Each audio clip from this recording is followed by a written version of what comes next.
Hello, नमस्कार दोस्तों। आज जब हम अपनी आज़ादी के 75वें वर्ष में प्रवेश कर चुके हैं, तो हम यह भी जानना ज़रूर चाहेंगे कि जो भविष्य का भारत है, वो कैसा होगा। आज जो भी घटनाएं घटित हो रही हैं, उनका भविष्य में जो प्रभाव है, वो कैसा होगा। तो ये सारी चीज़ें जानने के लिए आप सभी लोग मेरे वीडियो के इस सेगमेंट में अंत तक बने रहिए।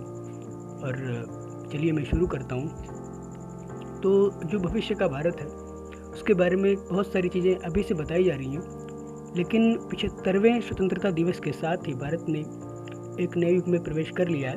स्वतंत्रता के 75 वर्ष की हमारी गौरवशाली यात्रा यह उम्मीद जगाती है कि आने वाले समय में हम और अधिक तेज गति से आगे बढ़ेंगे और इस क्रम में उन सपनों को भी साकार करेंगे जो हमारे स्वतंत्रता सेनानियों और संविधान निर्माताओं ने भी देखे और हमारी आज की पीढ़ी भी देख रही है।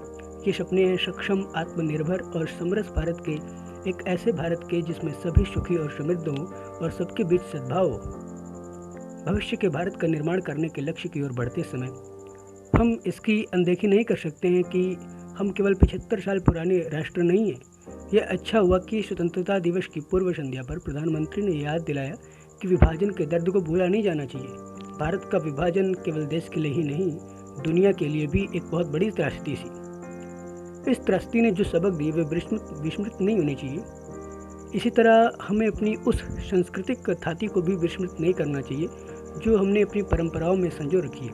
हमारी संस्कृति और उसकी समृद्ध परंपराओं ने हमें विशिष्ट रूप में गढ़ा है, इसलिए हमें उनका स्मरण भी करते रहना है और खुद को एक आधुनिक राष्ट्र के रूप में ढालना भी है, क्योंकि यही समय की मांग है।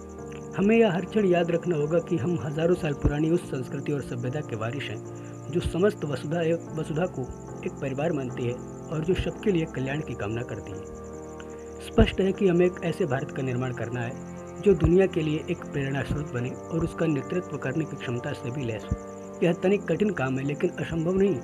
असंभव को संभव बनाने की चुनौती उस क्षण आसान हो जाएगी जब राष्ट्र एकजुट होकर आगे बढ़ने के संकल्प से लैस हो जाएगा। स्वाधीनता का अमृत महोत्सव इस संकल्प शक्ति को जगाने में सक्षम हो, इसकी न केवल सबको कामना करनी चाहिए, बल्कि इसके लिए अपने अपने स्तर पर प्रयास भी करने चाहिए। हमारे साझा प्रयास ही राष्ट्र की उन मुश्किलों को आसान करेंगे जो घरेलू और बाहरी दोनों मोर्चों पर हैं। ये मुश्किलें बढ़ने ना पाएँ, इसके लिए हर किसी को और विशेष रूप से हमारे राजनीतिक नेतृत्व को तत्पर रहना होगा। यह तत्परता उसके कार्य में भी दिखनी चाहिए और व्यवहार में भी। भविष्य के भारत का निर्माण करने और उसे निरंतर संवारने के लिए सबको मिलकर काम करना होगा। इस महायज्ञ में समाज के हर तबके का योगदान हासिल हो सके, इसके लिए हमारे राजनीतिक वर्ग को विशेष प्रयास करने होंगे। निस्संदेह वह ऐसा तब कर पाएगा जब अपने संकीर्ण राजनीतिक स्वार्थों का परित्याग करेगा और राष्ट्र सर्वोपरि के मंत्र को सदैव याद रखेगा। यह ठीक नहीं कि जब यह अपेक्षा की जा रही है कि हमारा राजनीतिक वर्ग अपनी क्षुद्रता का परित्याग कर राष्ट्र निर्माण के लक्ष्य का अनुसंधान करे, तब यह देखने को मिल रहा है कि वह अपने संकीर्ण हितों की पूर्ति में बुरी तरह उलझा है। यह उलझाव संसद के मानसून सत्र में देखने को मिला। जब स्वतंत्रता के 75वें वर्ष में प्रवेश के अवसर पर संसद के मानसून सत्र में कोई नज़र स्थापित करनी चाहिए थी, तब उसने एक बेहद खराब उदाहरण पेश किया। इस पर चिंतन मनन होना ही चाहिए कि आखिर न चलने वाली संसद देश को कहाँ ले जाएगी। जब हम अपनी स्वाधीनता का अमृत महोत्सव मना रहे हैं, तब भारतीय राजनीति का विषाक्त होते दिखना शुभ संकेत नहीं। इसलिए और भी नहीं, क्योंकि यह राजनीतिक व्यवस्था है जो देश को दिशा देने और उसे प्रेरित करने का काम करती है। बेशक समय के साथ हर व्यवस्था में सुधार आता है, लेकिन हमारी राजनीतिक और लोकतांत्रिक व्यवस्था में सुधार तीव्र गति से हो, इसके लिए जनता को भी अपने हिस्से की जिम्मेदारी निभानी होगी। इस जिम्मेदारी के एहसास के लिए स्वतंत्रता दिवस से बेहतर अवसर और कोई नहीं। आइए इस अवसर का सदुपयोग करें और अपने शुभ संकल्पों से सफलता की एक नई गाथा लिखने का उपक्रम करें। जय हिंद। Thank you.